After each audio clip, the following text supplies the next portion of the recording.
বলেন। এই কথাটা বলার সাথে সাথে আপনারা সবাই সেলিম ভাইয়ের দিকে তাকাবেন, বিশ্বাস হয়? এমন সময় তৃতীয় নাম্বার একটা প্রশ্ন আমাকে করবেন, ওয়ামা কুনতা তাকুলু ফি হাদা হাক্কির রাজুল। এই যে নূরানি সূরতের এই যে চেহারা মুবারক দেখতেছো, এই চেহারা মুবারক তুমি দেখার সাথে সাথে বলো যে ওনার সম্পর্কে তোমার আকীদা কি ছিল? ঠিক কিনা বলেন না, কথা বলেন ঠিক কিনা? এমন সময় অনেক মানুষ আমরা দেখতে পাবো বাবারা, আল্লাহর নবী রাহমাতুল লিল আলামিনের চেহারা মুবারক উম্মতের কাছ থেকে সরিয়ে নিয়েছে। নাউজুবিল্লাহ বলেন। এই আমার উম্মত জীবনে ভালোভাবে নামাজ পড়ো নাই, শুদ্ধভাবে কোরআন তেলাওয়াত জানো না, আমল তেমন নাই। ও আমার উম্মত, তুমি সব সময় চিন্তা করেছো আমি বৃদ্ধ হলে নামাজ পড়ব, বৃদ্ধ হলে রোজা রাখবো, বৃদ্ধ হলে হজ করব, বৃদ্ধ হলে ভালো কাজে যাব, এভাবে বলেছো। কিন্তু তুমি তো জানো না। আচ্ছা বলেন, আমরা কি 1 সেকেন্ডের গ্যারান্টি দিতে পারি? আওয়াজে মনে হয় একটু একটু দিতে পারবো। ওমর ফারুক আজম রাদিয়াল্লাহু তাআলা ইনি বলেন, ওনার সন্তান আব্দুল্লাহ ইবনে উমর একদিন দূরে দূরে মাদ্রাসা থেকে চলে আসতেছেন। এ বাবা, কাঁদছো কেন? আয় আব্বা জান, আমি যখন মাদ্রাসায় গেলাম আমার এই কাপড়টা দেখে আমাকে সবাই লজ্জা দিচ্ছে। এই দেখো, মুসলিম জাহানের খলিফা হযরত উমর ফারুক আজমের সন্তান এসেছে, 11টা তালি জোড়া কাপড়। নাউজুবিল্লাহ বলেন না। এই উমর ফারুক আজম, আব্বা জান আপনি আমাকে একটা ড্রেস সেলাই করে দেন। হযরত উমর ফারুক আজম রাদিয়াল্লাহু তাআলা এবার দৌড় দিলেন, এই কোষাধ্যক্ষ অর্থমন্ত্রী আপনার কাছে আসলাম, মাস শেষ হলে আপনাকে আমি পরিশোধ করে দেব, মাত্র 4টা দিরহাম আমাকে একটু অগ্রিম দিয়ে দেন। এই উমর ফারুক আজম মুসলিম জাহানের খলিফা, আমি আপনাকে 4টা দিরহাম দিতে রাজি আছি, একটা কন্ডিশন আছে, শর্ত আছে। আপনি বলেন বাকি 4 দিন আপনি যে বাঁচবেন আমাকে একটা বার গ্যারান্টি দেন। উমর ফারুক আজম চোখের পানি ছেড়ে দিলেন। হ্যাঁ, আপনি তো সত্যিই বলেছেন, যেখানে মানুষ 1 সেকেন্ডের আমরা গ্যারান্টি দিতে পারছি না। সকালে বের হয়েছে, মাগরিবের সময় খবর এসেছে যে গাড়ি অ্যাক্সিডেন্টে মারা গেছে। ঠিক কিনা বলেন? এমন অনেক ঘটনা আমরা দেখতে পাচ্ছি। তো আপনি কিভাবে বললেন আমি রোজা রাখবো বৃদ্ধ হলে, আমি নামাজ পড়বো বৃদ্ধ হলে? এই কথা বলার সুযোগ আছে? আমার বাবারা, আল্লাহর নবী রাহমাতুল লিল আলামিন আমার আপনার কাছ থেকে অনেক উম্মত থেকে চেহারা মুবারক সরায় ফেলবে। ইয়া রাসূলুল্লাহ, ইয়া হাবিবাল্লাহ, কবর আমাদের জন্য প্রথম স্টেশন। আজকে যদি আপনি নবী আমাদের কাছ থেকে চেহারা সরাইয়ে ফেলেন, আল্লাহর ইজ্জতের কসম, কবরে, হাসরে, ফুলসিরাতে, মিজানে আর কোন জায়গায় আমরা আল্লাহর সন্তুষ্টি পাবো না। আপনি নবী কেন আমাদের চেহারা ফিরিয়ে নিলেন? এই আমার উম্মত, তোমরা ভালোভাবে নামাজ পড়ো নাই, ভালোভাবে রোজা রাখো নাই, ভালোভাবে কোরআন তেলাওয়াত করতে পারো না। তবে আজকে কবরে আসার সময় যদি আমি নবী দেখতাম তোমার মুখের মধ্যে আল্লাহর নবীর সুন্নাত এক মুষ্টি দাড়ি আছে, আর কিছু না থাক, আর কিছু না হোক, অন্তত পক্ষে আমি দাড়ি দেখে বলতে পারতাম এই আমার উম্মত আমি নবীর সুন্নাত এক মুষ্টি দাড়ি নিয়ে কবরে এসেছে। এমন কার নাকির আর কিছু দেখতে হবে না। এই আমার উম্মত একমাত্র দাড়ি রেখেছে আমার নবীর সন্তুষ্টির জন্য, আমি নবীর প্রেমে মোহাব্বতে যেহেতু এক মুষ্টি দাড়ি রেখেছে, আর কিছুই জিজ্ঞেস করার প্রয়োজন নাই। আমি নবী তার পক্ষে আমি সার্টিফাই করতেছি, নবী এই দাড়ি দেখে আল্লাহর নবী মুস্কি হাসি দিবে। কথা বলেন ঠিক কিনা? এই বিশ্বাস কাদের আছে? হাত তোলেন। শুধুমাত্র স্বতন্ত্র ঈদে মিলাদুন নবী করলাম, আমাদের মধ্যে পরিবর্তন নাই, এমন মাহফিলের দরকার। আজকে আল্লাহর নবীর একেবারে মিলাদের সর্বশেষ দিকে রবিউল আউয়াল শরীফ বিদায় নিচ্ছে। ইয়া রাসূলুল্লাহ, আপনাকে আমি ওয়াজ করেছিলাম, আপনার হাদিস বলেছিলাম, আপনি যে কবরে দাড়িওয়ালা মানুষদেরকে দেখলে মুস্কি হাসি দিবেন, এই কথাটা আমি পটিয়ার জমিনে বলেছিলাম। অনেক যুবক ভাইয়েরা যাদের দাড়ি ছিল না, এরা আল্লাহর নবীকে খুশি করার জন্য, রাসূল পাকের একটা হাসি পাওয়ার জন্য আজকে হাত তুলে ওয়াদা করেছে, আজকে থেকে দাড়ি কাটবে না, নবীর সুন্নাত এক মুষ্টি দাড়ি রেখে দিবে। কারা কারা পারবেন হাত তুলেন। মারহাবা মারহাবা, নারায়ে তাকবীর, নারায়ে রিসালাত, নারায়ে গাউসিয়া। একটু হাতগুলো আবার তুলেন, আল্লাহর নবী দেখুক।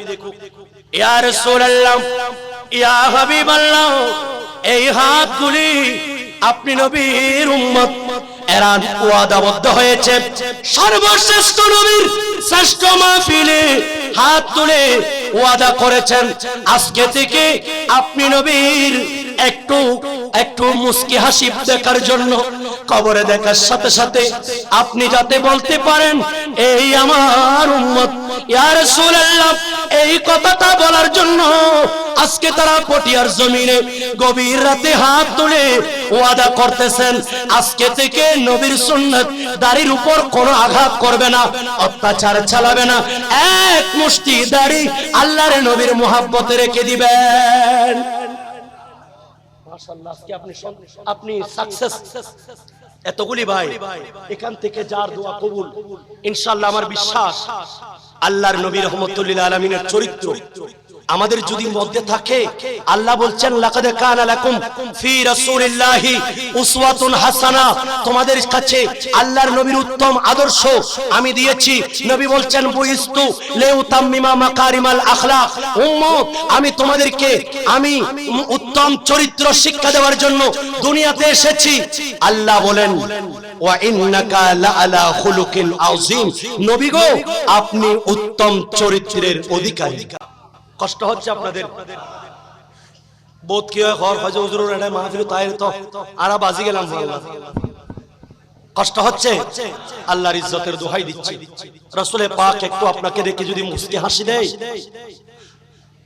খোদায়ে কাহল হ্যাঁ গজব পর কুলেগে বদকারিयों की দফতর,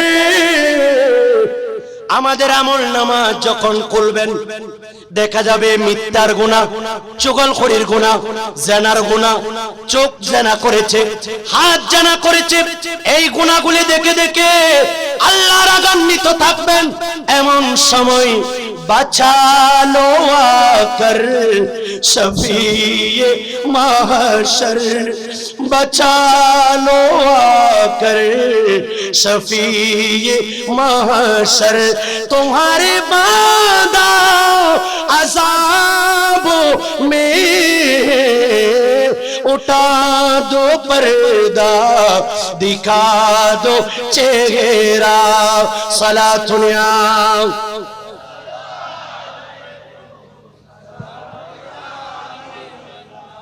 আচ্ছা বলেন, এইবার একটা ফুল যখন কলি থেকে বের হয়, এখনো কলি বের হয় নাই, একটু আপনাদের ব্রেনটা আমি ওয়াশ করছি, একটু খেয়াল করেন। এই সমস্যা যদি, এই বুঝটা যদি, এই নলেজ যদি আমাদের ভেতরে থাকে, আল্লাহর ইজ্জতের কসম আমি গুনাহ করার সময় একবার ভেবে দেখব, ঠিক কিনা বলেন। রাসূল পাক সাল্লাল্লাহু আলাইহি সাল্লাম বলতেছেন, যখন ইগতানিম খামসান ক্বাবলা খামসিন, খবরদার উম্মত তোমরা পাঁচটা জিনিসকে বেশি মূল্যায়ন করবা, ভেরি ভ্যালুয়েবল মনে করবা, এত মূল্যবান যেগুলো একবার চলে গেলে আর আসে না। শাবাবাকা ক্বাবলা হারামিকা, তোমার যৌবনকাল চলে যাওয়ার আগে যৌবনকালকে ভ্যালুয়েবল মনে করো, এটাকে কাজে লাগাও। দ্বিতীয় নাম্বার সিহাতাকা, তোমার সুস্থতাকে কাজে লাগাও। ক্বাবলা সুকুমিকা, তুমি অসুস্থ হওয়ার পূর্বে। ও হায়াতাকা, তোমার হায়াতকে কাজে লাগাও। ক্বাবলা মাউতিকা, তোমার মৃত্যুর আগে। ওয়া ফি ফিরাগাকা ক্বাবলা শুগুলিকা, তুমি ব্যস্ততা আসার আগে তোমার অবসরকে কাজে লাগাও। ওয়া গিনাকা, তোমার ধনবান, তুমি যে আর্থিকভাবে আজকে সচ্ছল এমত অবস্থায় এই ধনী অবস্থাকে কাজে লাগাও। ক্বাবলা ফাকরিকা, এমন একটা সময় আসবে তুমি ফকির হয়ে যাবে, তোমাকে 100টা টাকা সন্তানের কাছে চেয়ে ওষুধ কিনতে হবে, ঠিক কিনা বলেন? একটা ফুল যখন উদিত হয়, এই কলি এখনো পাতা পল্লব পাপড়িগুলি খুলে নাই, এমত অবস্থায় এটাকে কেউ গ্রহণ করে না, এখান থেকে শ্বাস প্রশ্বাস কেউ নেয় না, এর সুগন্ধি কেউ চায় না। আর যখন ফুল একেবারে পাপড়ি সহ খুলে গেল, এমত অবস্থায় এটার দাম অনেক সময় 1000 টাকা হয়ে যায়, কথা বলেন ঠিক কিনা? আবার যখন একবার ইউজ করা হয়, যখন এটা দিয়ে অতিথিকে দিয়ে দেওয়া হয়, এটার আর কোনো ভ্যালু থাকে না, এটা আর কেউ 10 টাকা দিয়েও নেয় না। অনুরূপ ভাবে একজন মানুষের শুরুটা হচ্ছে দুর্বল, শেষটাও দুর্বল, মাঝখানের সময়টা খুবই ইম্পর্টেন্ট। আর মানব জীবনের দা গোল্ডেন এজ অফ লাইফ, মানব জীবনের সোনালী অধ্যায় হলো এই যৌবনকাল, ঠিক কিনা বলেন? সূর্য যখন উঠে, এই সূর্য ওঠার সময় অনেক অন্ধ মানুষ জানে না, আরেকজনকে জিজ্ঞেস করতে হয়, সেলিম ভাই আজকে কি সূর্য উঠেছে? কারণ সূর্যের আলোক রশ্মি এখনো মানুষকে প্রভাবিত করতে পারছে না, সেই উদয়ের সময় দুর্বল, আবার যখন অস্ত যায় ঠিক তেমনি সেই দুর্বল হয়ে যায়। কিন্তু মাঝখানে যখন স্থির থাকে, আর কাউকে বলতে হয় না আজকে সূর্য কিভাবে কিরণ দিচ্ছে, ঠিক কিনা বলেন? একজন মানুষের অবস্থাটা দুর্বল, শুরু আর শেষটাও দুর্বল, মাঝখানের সময়টাকে যারা গুরুত্ব আরোপ করবে তারা সফল মানুষ হবে। কষ্ট হচ্ছে আপনাদের?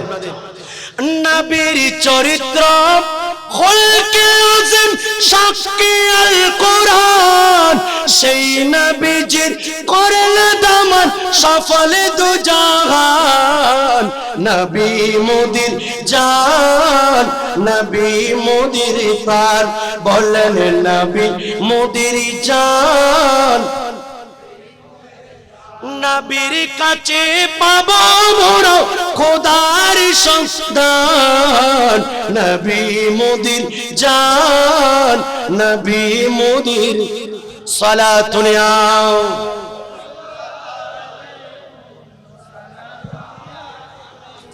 আমার বাবারা, একদিন না একদিন আমাকে আপনাকে মৃত্যুবরণ করতে হবে, কথা বলেন ঠিক কিনা? আল্লাহর নবী বলেন, এই উম্মত তোমরা যতক্ষণ পর্যন্ত 5টা প্রশ্নের উত্তর যতক্ষণ দিতে পারবে না, ততক্ষণ কিয়ামতের ময়দানে এক কদমও তোমরা সামনের দিকে অগ্রসর হতে পারবে না। আল্লাহর নবী বলেন, উম্মত তোমার এই জীবন কোথায় কাটিয়েছো? চায়ের দোকানে, নাকি মদ জোয়ার মধ্যে, নাকি তুমি তাস খেলার মধ্যে তুমি সময় কাটিয়েছো, নাকি হোটেলের মধ্যে, নাকি ক্লাবে নাচ গান করে কাটিয়েছো? ফিমা আফনাহু আন উমরিহি, তোমার জীবন কোথায় কাটিয়েছো রে উম্মত? কি তোমার জীবনটাকে কোথায় কাটিয়েছো? ওয়ান শাবাবিহি, তোমার যৌবনকাল কোথায় কাটিয়েছো? কি তুমি বন্ধুদের সাথে তুমি চায়ের আড্ডা খানাই, তুমি বন্ধুদের সাথে গল্প গুজব করে তুমি কি কাটিয়েছো? এই উম্মত তুমি তোমার এই যৌবনকালকে কোথায় কাটিয়েছো? যতক্ষণ প্রশ্নের উত্তর দিতে পারবে না, তুমি সামনের দিকে অগ্রসর হতে পারবে না। আল্লাহর নবী বলেন, তুমি কোন সোর্স থেকে টাকা ইনকাম করতে, আর কোন সোর্সে তুমি কোন খাতে তোমার অর্থ ব্যয় করতে, এই প্রশ্নগুলি তুমি যতক্ষণ উত্তর দিতে পারবে না, কিয়ামতের ময়দানে এক কদমও সামনের দিকে অগ্রসর হতে পারবে না। শুধু তাই নয় উম্মত, আজকের মাহফিলে যে এসেছো, এখান থেকে তুমি কি শিখেছো? এই শিক্ষাটা তোমাকে জিজ্ঞেস করবে, এখান থেকে কি আমল করেছো, যা জেনেছো সেটা আমল করেছো কিনা। এই প্রশ্নের জবাব যতক্ষণ দেওয়া যাবে না, ততক্ষণ আমরা এক কদমও সামনের দিকে অগ্রসর হতে পারবো। নবী আমাদেরকে শিক্ষা দিয়েছেন 12 বছর বয়স থেকে রাসূল পাক সাল্লাল্লাহু আলাইহি সাল্লাম আজকে আমাদের যুব সমাজ, আমাদের আপনজনরা দেখি একদিন যদি 1000 টাকা ইনকাম করে আর 3-4 দিন বসে থাকে, ঠিক কিনা বলেন? কথা বলেন। আমার নবী রাহমাতুল লিল আলামিন বাবাকে যখন হারিয়েছেন, জন্মের 2 মাস পরে আল্লাহর নবীর আব্বা জান ইন্তেকাল করলেন। এমন সময় হযরতে আমেনা রাদিয়াল্লাহু তাআলা আনহা ওনার নামে বিচার আনলো। কুরাইশবাসী একত্রিত হয়ে, এ সাইয়্যিদুল কুরাইশ, এ কুরাইশ সরদার আব্দুল মুত্তালিব, আপনার কাছে বিচার আনলাম। বিচার হলো আপনার পুত্রবধূ আমেনা আরবের একটা সিস্টেম লঙ্ঘন করছে। সেই যেই স্ত্রীর স্বামী ইন্তেকাল করবে, যেই মহিলার স্বামী ইন্তেকাল করবে, উনি আর কখনো সুগন্ধি ব্যবহার করতে পারবে? বর্তমানেও আমাদের মা বোনরা দেখি দামি দামি আতর সেন্ট দিয়ে বাইরে যান। মা, আপনার পায়ে হাত রেখে বলছি, এভাবে সেন্ট দিয়ে যখন সুগন্ধি মেখে আপনি যখন বাইরে যাবেন, সেই মুহূর্তে পিছনে পিছনে আপনার শয়তান ঘোরাঘুরি করবে, এমনকি আপনাকে জিনার গুনাহে লিপ্ত করবে। নাউজুবিল্লাহ বলেন। আম্মা জান আমেনা ওনার নামে বিচার আনলো, কারণ আমেনা এখনো স্বামী ইন্তেকালের পরে এখনো সুগন্ধি ইউজ করে। যেই রাস্তা দিয়ে উনি হেঁটে যায়, সেই রাস্তা খুশবু হয়ে যায়।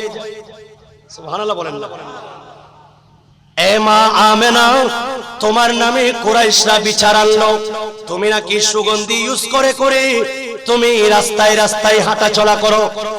আব্বা জান আব্দুল মুত্তালিব, আল্লাহর ইজ্জতের কসম, আল্লাহর ইজ্জতের কসম, আপনার সন্তান আব্দুল্লাহর আমানত যেদিন আমি গর্ভে ধারণ করেছি, আল্লাহর ইজ্জতের কসম, আমি আর সুগন্ধি দিতে হয় নাই, আমার শরীর দিয়ে মেশক আম্বরের খুশবু ছড়াচ্ছে। আরেকটু বড় করে বলেন। আমি সুগন্ধি দিতে হয় না, আমি যেখানে যাই সেখানে সুগন্ধি হয়ে যাই। আমার নবীর শান দেখেন, আমি যেখানে যাই সেখানে সুগন্ধি হয়ে যাই। শুধু তাই নয়, আমি দেখতে পাই এক একজন আম্বিয়া ইকরাম আমি আমেনাকে এসে সালাম দেই, আই আমেনা তুঝে সালাম। আরেকটু বড় করে বলেন। সালাতু সাল্লি আলা মুহাম্মদ, সালামু রাব্বি আলা মুহাম্মদ, সালাতু সাল্লি আলা মুহাম্মদ, সালাতুন ইয়া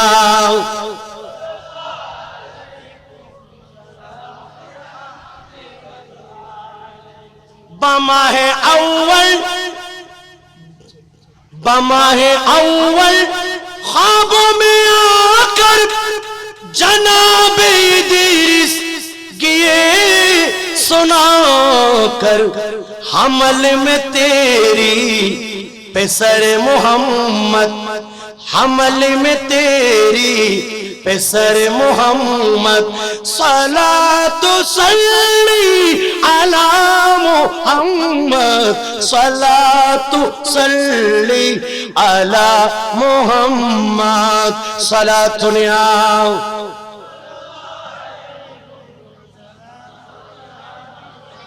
আমার নবীর শান যদি বলি সারা রাত চলে যাবে, জীবন চলে যাবে, নবীর শান শেষ হবে? কথা বলেন। উম্মে সুলাইম রাদিয়াল্লাহু তাআলা, আনাস বিন মালিক রাদিয়াল্লাহু তাআলা আনহু, ওনার আম্মা জান একদিন ওনার ঘরের মধ্যে দুপুরের খাবার খেয়ে আল্লাহর নবী একটু রেস্ট নিচ্ছেন, এমন সময় কাইলুলা করতেছেন।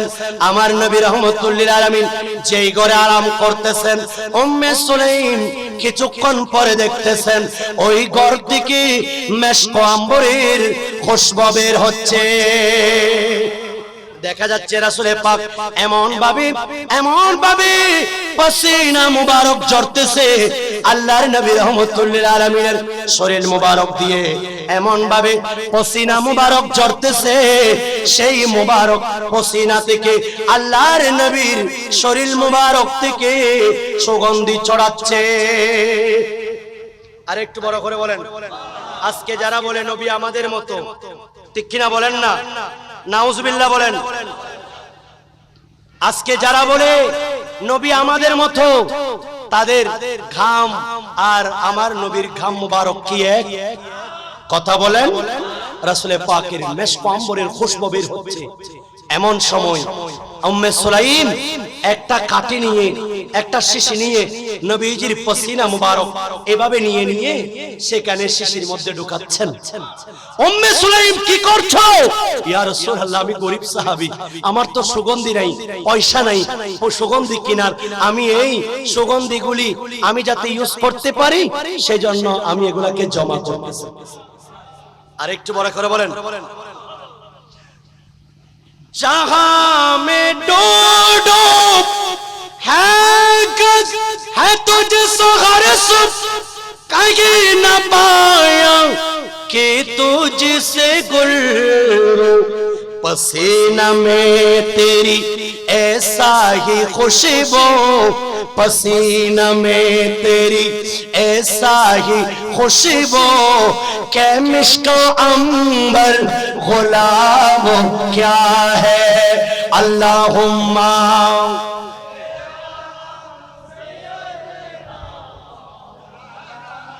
मुहम्मद वाला अली।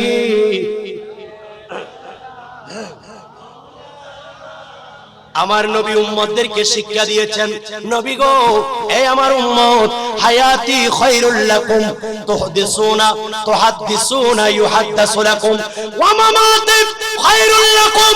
আল্লাহর নবী বলেন, আমি নবীর হায়াত তোমাদের জন্য উত্তম। তোমরা আমার সাথে তোমাদের দৈনন্দিন সমস্যাগুলি আমার সাথে আলোচনা করো, আমি নবী তোমাদেরকে সমাধান দিই। আমি নবীর ইন্তেকাল তোমাদের জন্য উত্তম। তুরাদু আলাইয়া আমালুকুম, তোমাদের আমলগুলি আমি নবীর রওজা মুবারকে পেশ করা হয়। আজকে যে বসে বসে নবীর কথা শুনতেছেন, নবীর জন্য চোখকে জাগ্রত করতেছেন, এখান থেকে যে আমল করছেন, আল্লাহর নবী বলেন তোমাদের এই আমলগুলি আমার রওজা মুবারকে পেশ করা হয়। ফা ইন রাআইতু খায়রান, আমি যদি দেখি তোমরা ভালো কাজ করতেছো, ফাহামিদুল্লাহ, আমি আল্লাহর কাছে শুকরিয়া আদায় করি। ওয়া ইন রাআইতু গায়রান, আর যদি ব্যতিক্রম কিছু দেখি, ফাস্তাগফিরুল্লাহ লাকুম, আমি তোমাদের জন্য আল্লাহর কাছে মাফ চাই। চিৎকার দিয়ে বলুন আল্লাহু আকবার। নবী আমাদের জন্য গুনাহ মাফ চান, সুবহানাল্লাহ বলেন। আল্লাহর নবী আমাদেরকে শিক্ষা দিয়েছেন 12 বছর বয়স থেকে, যেহেতু মাও নাই বাবাও নাই, বাবাকে হারিয়েছি জন্মের আগে, মাকে হারিয়েছে জন্মের 6 মাস পরে, 6 বছর পরে। আল্লাহর নবী একাকিত্ব হয়ে গেলে আল্লাহর নবী কারো উপর ডিপেন্ড করেন নাই। 12 বছর বয়স থেকে উম্মতদেরকে শিক্ষা দিচ্ছেন, এই উম্মত প্রয়োজন হলে তুমি মেষ চড়াও। কোন নবী এমন নেই যারা মেষ চড়ান নাই, সুবহানাল্লাহ বলেন। बकरियां जिसने चरा याते हलीमा तेरी, वही महबूब खुदा ता मुझे मालूम नता हस्बे रब्बी जल्लल्लाह माफी कल्बी आनूर मोहम्मद सल्लल्लाह ला इलाहा। ভাইজান শেষ করে দেব, হ্যাঁ? আপনাদের কষ্ট হচ্ছে? নইলে আজ এদরত পড়ার এক খাড়া দিন দে, হ্যাঁ? ওরে মাশাআল্লাহ, ওরা তো সবাই রাজি আছে, আল্লাহ কবুল করুক। একটু বলেন হাসবে রাব্বি জাল্লাল্লাহ মাফি কলবি নূরে মুহাম্মদ সাল্লাল্লাহু আলাইহি। আল্লাহর নবী বলেন উম্মত কোন কাজকে ছোট মনে করবে না, প্রয়োজন হলে একটা গবাদি পশু নিয়ে বিলের মধ্যে যাও, তুমি দরকার হলে মেষ চড়াও, তুমি গৃহপালিত পশু পালন করো, এরপরেও বেকার বসে থাকবে না। আল্লাহর নবী দোয়া করতেন, আল্লাহুম্মা ইন্নী আউযু বিকা মিনাল হাম্মি ওয়াল হাজনি ওয়াল আজজি ওয়াল কাসলি ওয়াল বুখলি ওয়াল জুবনি ওয়া দালঈদ দাইনি ওয়া কাহরির রিজাল ওয়া আউযু বিকা মিন ফিতনাতিল মাহইয়া ওয়াল মামাত ওয়া ফিতনাতি মিন মাসিহিদ দাজ্জাল। আমিন বলেন না? আল্লাহ আমাকে অলসতা থেকে, আমাকে পেরেশান থেকে, আমাকে চিন্তা থেকে, আমাকে বেকার থেকে, আমি বেকারত্ব থেকে, আমি মানুষের ফিতনা থেকে, আমি দুনিয়ার ফিতনা থেকে, কবরের ফিতনা থেকে, আমি দাজ্জালের ফিতনা থেকে তোমার কাছে মাফ চাই। নবী হয়ে উম্মতদেরকে শিক্ষা দিচ্ছেন বেকারত্ব এটা এত বড় অভিশাপ। এই বেকারত্ব আজকে আমাদের যুব সমাজকে, বাংলাদেশকে একেবারে দারিদ্র সীমার নিচে নামিয়ে দিচ্ছে। একমাত্র আমাদের যুবকরা যৌবন কালকে তারা কাজে না লাগানোর কারণে। ঠিক কিনা বলেন? নবী বলছেন 12 বছর বয়স রাসূলের পাক আপন চাচা আবু তালিব ওনার সাথে ব্যবসার মধ্যে যাচ্ছেন। আল্লাহর নবী বলেন, ইয়া মাশারাস শাবাব, আল্লাহর নবী বলেন, ইয়া আইয়ুহাত তুজ্জার, ইয়া মাশারাত তুজ্জার, আল্লাহর নবী বলেন, আত-তাজিরুস সাদুকুল আমিনু মা'আন নাবিয়্যিন ওয়াস সিদ্দিকিন। সৎকার যারা ব্যবসা করবে, সৎ ব্যবসা যারা করবে, যারা বিজনেসের মধ্যে কোনো কারচুপি করবে না, ওজনে কম দিবে না, যারা ন্যায়ের ভিত্তিতে সৎভাবে ব্যবসা করবে, আল্লাহর নবী বলেন তাদের হাসর হবে আমরা নবী এবং সিদ্দিকের সাথে। আরেকটু বড় করে বলেন।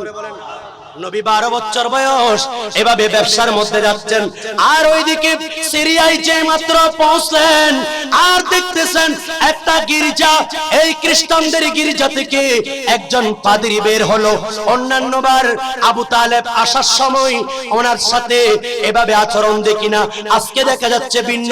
একজন ছোট্ট 12 বছরের বাচ্চা আসতেছে, আর পাদ্রী এদিকে গির্জা থেকে তাকিয়ে আছে, কে আসতেছে? অনেক দূর থেকে দেখা যাচ্ছে এই 12 বছরের বাচ্চাকে আল্লাহর নূরি জগতের ফেরেশতা মেঘ ছায়া দিচ্ছে। বাবা কিসে ছায়া দিচ্ছে? কথা বলেন। আমাদের নবীজিকে মেঘ ছায়া দেয়, যারা নবীকে আমার মতো বলে তাদেরকে, তাদের উপর ছাতাও নাই। ঠিক কিনা বলেন? কথা বলেন ঠিক কিনা? রাস্তা ধরে চলার পথে কামলি ওয়ালা উড়ে উড়ে ছায়া দিত মেঘো মালা, সালাম দিতেন পাহাড় পর্বত গাছপালা। আরেকটু বড় করে বলেন। সালাম দিত পাহাড় পর্বত গাছপালা, আগে পিছে সব দেখতেন, কাল কি হবে তা জানতে নবীর হাদিস গুলো না। আল্লাহর হাবিব নিজে ছিলেন নিজের তুলনা। সালাতুল্লাহ।